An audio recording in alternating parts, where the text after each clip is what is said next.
Merci, monsieur le maire. Donc je vais vous lire donc la question. Comme nous l'avons observé l'été dernier, les températures estivales sont sur une tendance à la hausse. Vivre dans une île résiliente est donc nécessaire, notamment pour les plus fragiles d'entre nous, enfants ou personnes âgées qui ne partent pas tous pendant l'été. Vous avez d'ailleurs vous-même parlé plusieurs fois récemment de la nécessité d'avoir des îlots de fraîcheur afin de rendre la vie estivale la plus acceptable possible, et ce notamment lors des vœux de ce lundi 16 janvier à propos de la gare routière de Chaville-Vélizy. Nous avons la chance que la ville de Viroflay soit bordée de forêts, au nord comme au sud, d'avoir des quartiers pavillonnaires et d'anciennes résidences collectives qui, grâce aux jardins, mais aussi aux squares de jeux, font office d'îlots de fraîcheur et de détente et participent à la résilience et à la qualité de vie de notre ville. Néanmoins, des quartiers restent fortement minéralisés autour des gares et surtout le long de la RD10 et se densifient. Les constructions dans ces zones s'accroissent et de nouveaux habitants arrivent. Les résidences récentes et en cours ne comportent que 10% d'espace vert, puisque l'exigence portée à 20% s'appliquera seulement au permis de construire postérieur à janvier 2021. Ces surfaces, très inférieures à celles des parcs existants dans les résidences anciennes, sont majoritairement privatives et ne permettent pas de disposer d'aires de jeu et de convivialité. Le 5 décembre, vous nous avez annoncé des modifications du PLU, notamment des réservations. Comptez-vous réserver de nouveaux espaces dans les quartiers loin des forêts? Comment comptez-vous créer des îlots de verdure dans ces secteurs afin que les habitants puissent faire face aux températures en hausse? Comptez-vous augmenter les squares de jeux qui forment des îlots de fraîcheur tout en permettant aux jeunes enfants de se détendre près de chez eux? Comment accroître la végétalisation des zones minéralisées, par exemple au niveau des gares ou le long de l'avenue, que ce soit dans le quartier Madeleine-Préaubois ou autour de la médiathèque? Nous vous remercions pour la réponse que vous pourrez apporter à ces questions. Alors, je pourrais presque apporter une réponse en une phrase. Vous l'avez dit, j'ai parlé moi-même plusieurs fois récemment de la nécessité d'avoir des îlots de fraîcheur. Bon, c'est-à-dire, si je le dis, ça veut dire qu'on travaille dessus. Donc, rien que ça devrait vous rassurer sur le fait qu'on y travaille. Après, on y travaille notamment, en fait, on a cité la gare routière de Chaville-Vélizy. Là, pour le coup, c'est vraiment un endroit totalement minéralisé. Et en termes d'îlots de chaleur, là, c'est un vrai endroit, notamment avec le parking qui se trouve à côté, un vrai endroit sur lequel, en fait, on a une génération non négligeable de chaleur. Il n'y a pas d'arbres, il n'y a pas d'herbe, il n'y a rien du tout. Ça, c'est un vrai sujet. On est aussi en train de travailler sur les cours d'école. Il y a des cours d'école dans certaines villes qui commencent à se végétaliser. On est allé voir nous-mêmes des cours d'école ou en tout cas qui se déminéralisaient à défaut de se végétaliser. C'est pas pareil parce que de déminéraliser permet quand même aussi de résorber les îlots les îlots de chaleur. Voilà, donc il y a un certain nombre de sujets sur lesquels nous travaillons. Créer des nouveaux squares, c'est un peu compliqué. Vous connaissez l'état du foncier sur Viroflay. Je tiens à dire une chose quand même. Vous signalez que nous sommes entourés de forêts, et ça c'est une réalité, on ne peut pas le nier. N'importe quel endroit dans Viroflay est à moins de 700 mètres à vol d'oiseau d'une forêt. 700 mètres. Alors, certes, il faut parfois grimper pour accéder aux forêts, mais on est à moins de 700 mètres. Donc, c'est quand même, en fait, si vous regardez une photo aérienne de la région Île-de-France, la région ouest et l'endroit où nous nous trouvons est particulièrement privilégiée de ce côté-là, contrairement à toutes les autres banlieues, côté sud, sur les Hauts-de-Seine et sur Paris. Donc, on bénéficie de ça. On bénéficie aussi des jardins, un certain nombre de choses, des choses qui existent et que le PLU cherche à protéger également. Donc ça, c'est un point qui est extrêmement important. L'autre point que je voulais signaler, c'est le fait qu'il y a un certain nombre d'endroits dans lesquels il est pratiquement impossible. Vous citez, par exemple, les alentours des gares ou du côté de la médiathèque. Aux alentours des gares, alors déjà, en fait, le SDRIF nous demandait de densifier. Donc, bon, ça, c'est un premier sujet. Donc, en fait, on a remplacé des jardins par des constructions. Ça, on ne peut pas le nier. Et puis, il y a plein d'endroits, en fait, le parvis de la gare, ce qui se trouve au-dessus des gares du tramway, c'est entièrement végétal parce que là-dessus, c'est compliqué de faire pousser des arbres. Je rappelle juste une petite chose aussi, c'est qu'il y a une certaine candidate à la mairie de Paris il n'y a pas très longtemps, qui suggérait de faire des forêts urbaines. Et en l'occurrence, en fait, elles se sont rendues compte que les sites qu'elles proposaient étaient tout à fait inadaptés à ces forêts urbaines du fait qu'ils étaient bourrés de réseaux en dessous, des réseaux souterrains de type électricité, gaz, flotte, tout cela. Et c'est le cas, en fait, dans un certain nombre d'endroits d'Enviroflay où on n'a pas la possibilité de planter des arbres de haute tige parce qu'on a tous les réseaux qui passent en dessous. C'est le cas, le parking, le parvis de la médiathèque a d'une part le parking de la médiathèque en dessous, et puis d'autre part, il y a un certain nombre de réseaux. Regardez juste les tampons de l'assainissement. Il y en a un certain nombre, tout de suite, ça permet de voir que c'est bourré de réseaux en dessous. Alors, on pourrait se dire, faisons… Oui, alors vous pouvez regarder rue Rieussec. Actuellement, c'est intéressant parce que rue Rieussec, vous voyez les réseaux qui sont marqués là, pour les travaux d'assainissement. On a identifié tous les réseaux qui passent. Regardez en fait les traits de couleur qui matérialisent le positionnement des réseaux. Et après, vous dites, oh, wow, ça va être difficile de faire, de végétaliser davantage la rue Rieussec. Alors, on peut se dire, on crée des jardinières par-dessus, donc avec un peu de végétation, ce genre de choses. Donc, ce n'est pas ça particulièrement qui va résorber les îlots de chaleur. Et puis, j'ajoute un point aussi, et je suis désolé de le dire, et de mettre en concurrence, je ne voudrais pas le faire, mais je vais mettre en concurrence quand même le fait que créer des îlots végétalisés de fraîcheur génère des espaces verts complémentaires à entretenir. Et l'entretien des espaces verts, même s'il y a des plantes vivaces, nécessite de l'entretien de façon régulière et donc augmente les dépenses de fonctionnement à réaliser. Je le dis, je trouve que on a remplacé progressivement nos espaces verts où on a intégré davantage de plantes vivaces dont on ne pourrait pas répondre à vos propositions tout à l'heure. Donc, on continue à le faire. Elles n'ont pas la même beauté, j'allais dire, que les plantes ou les fleurs bisannuelles. C'est pas la même chose. Mais bon, après, c'est une question de paysage urbain. Voilà, donc c'est pour vous dire que ce sont les sujets sur lesquels on travaille de façon importante. Et vous citiez la RD10, donc l'avenue du général Leclerc, comme étant un élément en fait, qui est plutôt minéralisé. Si vous regardez du sol ou du ciel l'avenue, vous remarquerez que sur les 2 km de l'avenue, il y a juste réellement 200 mètres de l'avenue qui ne bénéficient pas d'un alignement d'arbres. Et ces arbres-là, je le rappelle aussi, ils étaient taillés dans le temps en rideau. Donc, la taille en rideau permettait de voir le ciel. Et voir le ciel, ça permettait au soleil aussi de venir jusque sur l'enrobé et de venir réchauffer aussi l'atmosphère.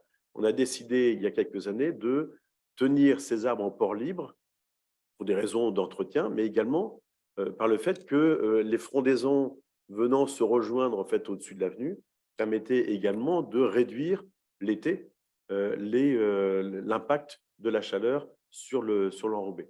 Donc, vous voyez, en fait, il y a tout un tas de décisions qu'on a pu prendre en anticipant ces sujets-là qui permettent justement de répondre à ces questions d'îlots de chaleur ou d'îlots de fraîcheur, en fait, ce genre de choses. Donc, il y a des choses qui ont été faites, on va continuer. Je vous ai parlé des cours d'école sur lesquels on va entamer la discussion.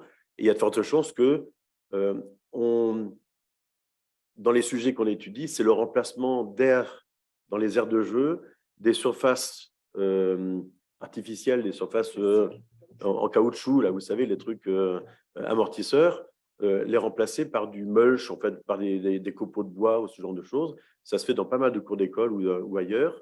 Alors après, on m'a dit, oui, mais en fait, les personnes à mobilité réduite en fait, ne peuvent pas circuler là, dans les trucs comme ça. C'est possible aussi. Mais néanmoins, ces trucs en caoutchouc sont extrêmement chauds l'été quand le soleil tape dessus. Et en plus, c'est du plastique, effectivement. Donc, on va essayer de résorber davantage et progressivement ce type d'éléments dans le cours d'école. Ça contribuera aussi à résorber. Et puis, on va peut-être planter d'autres arbres dans les cours d'école qui, elles, ont moins de réseau.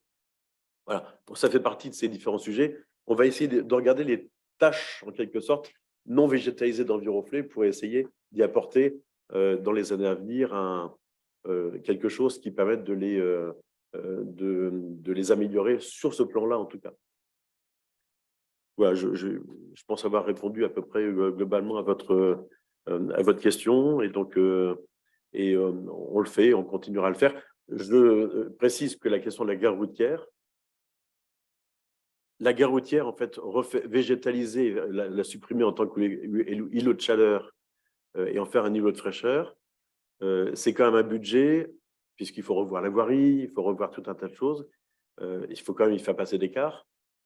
C'est un budget de plus d'1 million, 1 200 000 euros.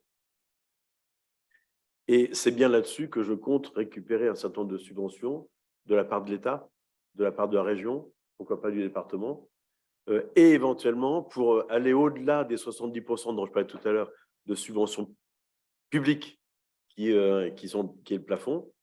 Parce que même 70% sur 1,2 million, ça fait quand même près de 360 000 euros quand même, à supporter par la ville. Et si on peut se faire financer le complément par des financements privés, on ne va pas se priver. Je peux me permettre de dire ça. Voilà, donc, et l'idée étant que de pouvoir se lancer sur ce projet à partir du moment où on est certain de recueillir un maximum de subventions, à minima, ce que j'ai fixé, au minima 80 voire 85% de financement extérieur à la ville de Viroflay pour financer ce projet-là, dans le cadre de notre contrainte budgétaire qui a été posée tout à l'heure. Voilà. Juste en complément, concernant les squares de l'avenue, est-ce qu'il serait envisageable d'en créer enfin au moins un? Moi, je veux bien. Vous avez un endroit?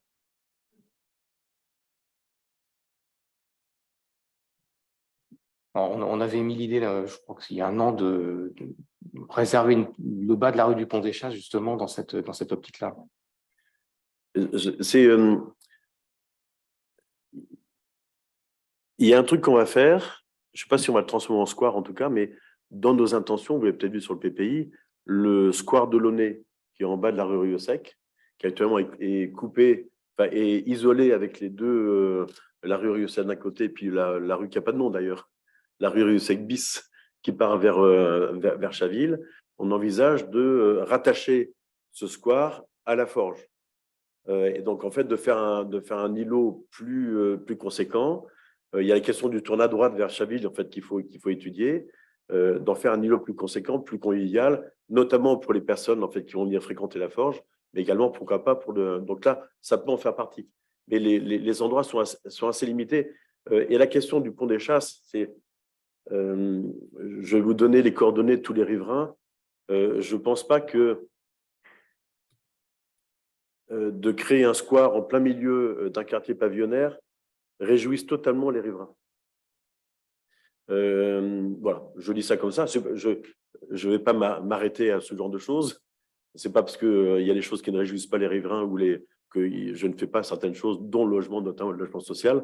Mais cette dimension est un élément en fait, qu'il faut prendre en considération. Et en l'occurrence, dans le contexte actuel de trouver des financements, on a trouvé préférable de pouvoir vendre ce terrain-là du Pont des Chasses pour en tirer quand même 1 million d'euros et donc qu'on peut redistribuer dans notre plan d'investissement, pas forcément fléché sur tel ou tel investissement, mais en tout cas venir abonder le plan d'investissement et puis venir, on va essayer d'améliorer les squares en fait les uns les autres, mais améliorer dans leur fonctionnement, pas tellement dans le… Et oui, le square Foch, il y a pas mal d'arbres tout autour. Comment? Il est petit. Oui, il est petit. Ouais, c'est pour ça que j'ai posé la question tout à l'heure, mais pas répondu dans le DOM. Mais effectivement, on vendait ce terrain public du Pont des Chasses. OK, il est enserré, etc. Avec ce million 100 qu'on espère récupérer avec cette vente, on pourrait créer des espaces pour les enfants sur l'avenue, un espace supplémentaire pour les enfants sur l'avenue. Il faut bien voir qu'avec les projets qui se réalisent ou qui sont encore dans les cartons sur l'avenue Général Leclerc, le nombre d'enfants vivant sur cette partie-là de la ville est extrêmement important. Toutes les zones pavillonnaires, elles disposent à la fois du pavillon et de son jardin et de la proximité des forêts. Ce n'est pas vrai du tout pour cette population qui est le long de l'avenue. Donc, OK, pour que ce terrain était peut-être pas très approprié pour en faire un square à ce moment-là. Mais par contre, sur l'avenue, si on regarde plus bas, si on prend le bas du pont des Chasses, comme le rappelait Monsieur Florence, il permettrait tout à fait d'avoir un espace pour les enfants. Pour l'instant, il y a des maisons. Oui, oui, c'est des maisons, mais bon, vous savez très bien. Allez, il y a des maisons, il y a de l'habitat un peu vétuste, enfin, il y a des choses comme ça. Donc, on peut se poser une question. Je vois un terrain sur lequel on pourrait faire ça, qui est le terrain qui est un peu la sortie de Viroflay en allant vers Versailles, sur la droite. Ça doit se situer aux alentours du 238 ou dans ces eaux-là, peut-être pas de Général Leclerc. C'est un terrain qui est non édificandi et qui est juste, ça veut dire qu'on ne peut pas construire dessus. Et qui est un terrain qui est bordé par un immeuble à l'arrière qui donne sur la rue des Paubois. Sur la droite, il y a un autre immeuble. Et sur la gauche, il y a d'autres constructions. Pourquoi pas? Il se trouve que le propriétaire n'est pas vendeur de ce terrain. Donc, c'est un propriétaire privé. Il n'est pas vendeur. Et là aussi, je le redis, vous avez un immeuble derrière. Donc, je vous propose d'aller faire un sondage dans l'immeuble derrière. Donc, on peut effectivement dire, ben, vous pourrez en profiter et même en profiter, puisqu'en profiter, y compris le soir, avec des personnes que vous ne voulez pas, par exemple. Donc, on va rechercher ça dans la création des nouveaux îlots. Dans la Patte d'Oie, il est prévu qu'il y a une OAP dans la Patte d'Oie. On va faire en sorte de pouvoir avoir des espaces intérieurs. On va travailler là-dessus, des espaces intérieurs qui permettent, pas forcément privatiser, mais qui puissent être collectivisés en quelque sorte, pour faire en sorte que ceux qui vont habiter à cet endroit-là puissent bénéficier d'un espace extérieur verdoyant, ombragé, et ainsi de suite. Donc là, évidemment, dans les projets à venir, un peu d'envergure, c'est un sujet qui va être pris en compte et qui l'est de plus en plus par les architectes. Sur le bas de la rue ESSEC, en fait, la future opération qui n'est pas encore du tout décidée, mais qui envisage, parce que c'est aussi une OAP, il n'est pas exclu que on fasse aussi un espace intérieur, pas forcément à destination de l'ensemble du quartier, mais à minima à destination de ceux qui vont habiter là. Donc ça fait partie de ces différents sujets. Par contre, le jardin partagé, lui, disparaîtra dans l'opération, parce qu'il n'est pas suffisamment profond pour y faire une opération. Voilà. Donc, il y a des choses comme ça, par petites touches, qu'on peut arriver à régler sur Viroflay. Donc, voilà, je pense avoir répondu à votre question, et on a même élargi un peu la réponse. Voilà,